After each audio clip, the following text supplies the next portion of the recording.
Bonjour à toutes et à tous. Pour cette 7e leçon de langue des signes, nous allons aborder la syntaxe très particulière de la langue des signes, à respecter absolument, surtout dans les phrases complexes, qui comportent de nombreux détails sur l'époque, sur le lieu, où il y a beaucoup de personnages en jeu, différents éléments qui interviennent.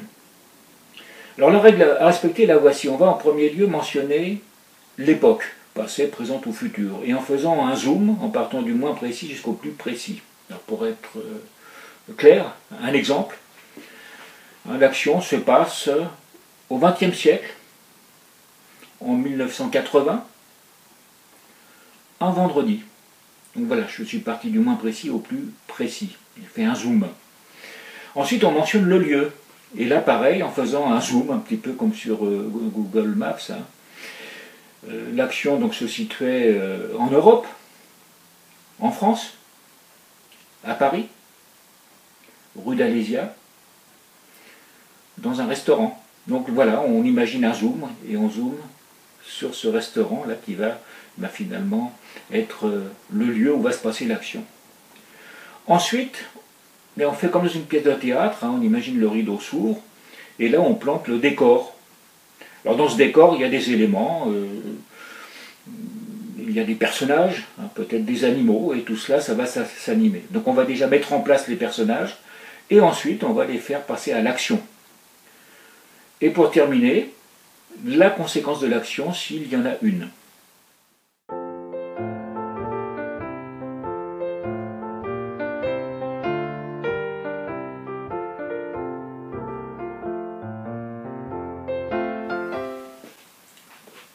Pour illustrer ce que je viens de dire, nous allons ensemble travailler sur une phrase, plus exactement sur un scénario, une série de phrases. J'ai travaillé dans un restaurant parisien. C'était l'année dernière. J'avais été embauché comme serveur dans ce restaurant fréquenté par des personnes riches. Quand j'ai terminé mon travail, j'étais épuisé, mais très content car j'avais gagné beaucoup d'argent.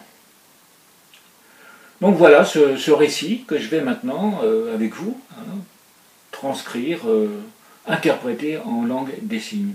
Alors surtout une chose à ne pas faire, une erreur à éviter, c'est de prendre le dictionnaire et puis de chercher chaque mot pour pouvoir ensuite aligner chaque signe dans le même ordre que ça apparaît ici sur mon texte en français. Alors là c'est une erreur à surtout ne pas faire, ne vous occupez pas des mots, ne prenez pas en compte les mots. D'ailleurs, on va voir ensemble quelle est la bonne méthode pour travailler. Alors quand on débute dans la langue des signes, c'est un piège dans lequel on tombe effectivement, mais là il y a quand même 38 mots à rechercher dans le dictionnaire, et si vous les alignez tels qu'ils apparaissent sur le texte en français, vous ne serez pas compris par un sourd, parce que vous n'allez pas respecter là la syntaxe.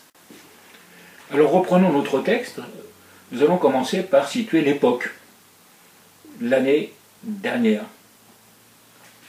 Alors juste pour préciser, quand on parle de un an, l'année, voilà, c'est la rotation de la Terre autour du Soleil. Mais quand on dit l'année dernière, on va simplifier le geste, l'année dernière. Donc l'année dernière, l'époque est située. Ensuite le lieu. Le lieu c'est Paris, dans un restaurant. Donc là on a fait un zoom aussi. On n'a pas fait dans un restaurant à Paris. On fait l'inverse. Paris, restaurant. Ensuite, on plante le décor. Qu'y a-t-il dans ce restaurant d'intéressant? On ne va pas s'occuper des tables, s'il y a des bougies sur les tables ou quelle est la couleur des chaises. Ce qui est important, ce sont les personnages en jeu. Donc il y a moi, et puis il y a des personnes. Donc voilà comment on va décrire les personnes en jeu.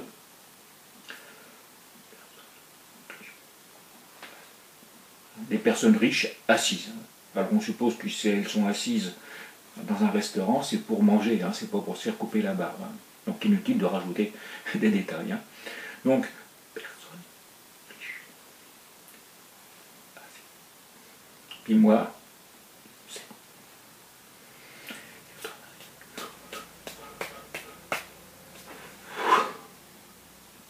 voilà, je travaille jusqu'à épuisement. Inutile là aussi de chercher dans le dictionnaire les termes travailler jusqu'à épuisement. On va simplement dans le verbe travailler inclure cette notion de travail pénible et puis d'épuisement final.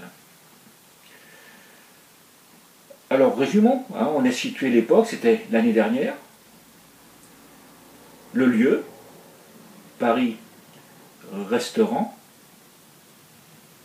Là, on n'a pas dit fréquenté par des personnes riches. Là, on a simplifié, et tout en gardant la phrase aussi riche. Personne riche, assise, et moi, je sais. Et ensuite, travailler. Donc, on a mis les personnages en action. Et puis, conséquence, il n'y a pas toujours une conséquence, mais là, il y en a une.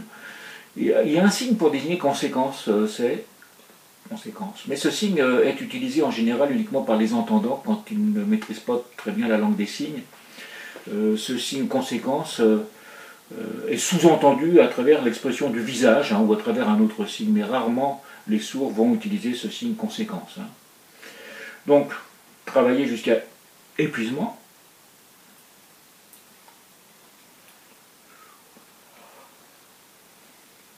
Et là, en quelques signes, j'ai exprimé toute la suite. Dans la phrase en français, il y avait « gagner » beaucoup d'argent, mais je ne vais pas traduire comme ça, parce que déjà ce signe « gagner », moi je vais l'utiliser surtout pour dire « j'ai gagné à la belote », ou « j'ai gagné un concours », ou « j'ai gagné une course à pied ».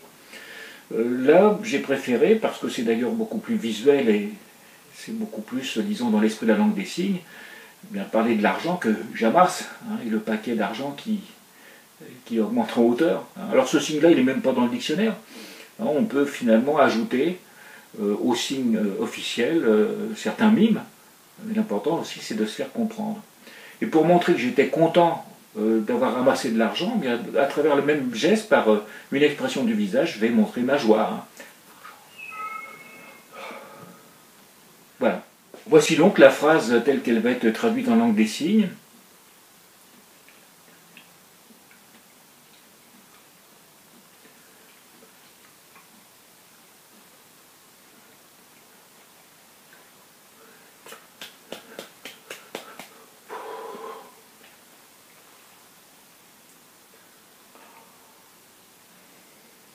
Donc là où il a fallu en français écrit utiliser 38 mots, en langue des signes je n'ai utilisé que 10 mots, 10 signes, tout en conservant la même richesse du texte. Enfin, on ne peut pas dire que ce soit un texte très riche, mais sans altérer le moindre détail. Et là j'ai écrit justement les signes dans l'ordre, avec l'ordre dans lequel il faut les présenter.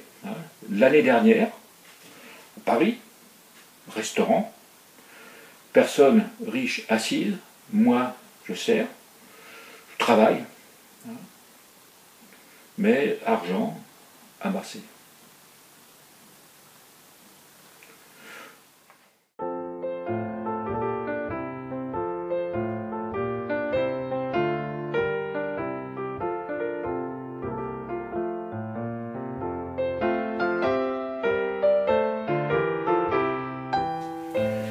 Et puis finalement, il y a un tas de mots qui étaient dans le texte en français écrit qui ont été complètement zappés en langue des signes, qui étaient tout à fait inutiles. J'ai travaillé dans. Non, je n'ai pas pu l'utiliser. J'avais été embauché. Ça c'était des mots de trop, si je voulais traduire en langue des signes. Dans ce restaurant, fréquenté, je n'ai pas utilisé ce mot fréquenter. Le verbe gagner, je ne l'ai pas utilisé non plus. Beaucoup, je ne l'ai pas utilisé. Donc tout ça pour dire que, pour résumer un petit peu l'idée, il faut déjà respecter cette syntaxe, époque, lieu, personnes et objets qui vont être en action, l'action elle-même et la conséquence de l'action. Et puis ensuite, on élague, on coupe tout ce qui n'est pas nécessaire à la compréhension de ce qu'on veut expliquer. Tous ces détails là qui apparaissent sur ma feuille en français, mais qu'on peut mentionner d'une manière différente par des expressions du visage qui vont indiquer parfois l'intensité d'une action, comme vous avez pu le constater quand j'ai utilisé le verbe travailler, hein, parce qu'on peut travailler, rappelons-le, hein, nonchalamment, hein, on peut travailler avec un peu plus de zèle, hein, et puis on peut travailler vraiment comme une bête, hein, jusqu'à l'épuisement. Bon, on va s'arrêter là, hein, c'était quand même un gros morceau aujourd'hui. Je vous souhaite une bonne fin de journée, et puis à très bientôt, et n'hésitez pas à vous abonner à ma chaîne. À très bientôt, au revoir.